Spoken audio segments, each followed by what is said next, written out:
বড় হওয়া ভালো, তবে অন্যকে ছোট করে নয়। সুখে থাকা ভালো, তবে অন্যকে কাঁদিয়ে নয়। একটা কথা মনে রাখবেন, যেই বাতাসে বড় বড় গাছগুলাকে উপড়ে ফেলে দেয়, সেই বাতাসেই কিন্তু ছোট্ট ছোট্ট ঘাসেরা মনের আনন্দে দুল খেতে থাকে। প্রিয় বন্ধুরা আমার, আল্লাহর দরবার থেকে কখনোই নিরাশ হওয়া যাবে না। সূর্যের প্রথম কিরণটা এসে যেমন রাজার প্রাসাদের উপরটা আলোকিত করে, ঠিক তেমনি এই সূর্যের প্রথম কিরণটা এসে গরিবের ভাঙা কুটিরটাও আলোকিত করে। আল্লাহ পাক রব্বুল আলামিনের দরবার থেকে কখনোই নিরাশ হওয়া যাবে না। আর প্রথমে যেই কথাটা বলেছিলাম, আল্লাহ পাক রব্বুল আলামিন আমাদেরকে কি উদ্দেশ্যে সৃষ্টি করেছেন ভোলা যাবে না। আমরা তো বেখবর হয়ে গেছি।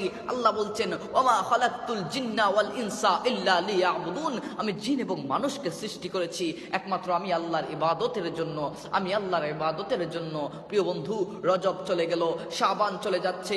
আমরা নিজেকে এখনো আমরা এই অফারের মাস পেয়েও আমরা নিজেকে পরিবর্তন করতে পারি নাই।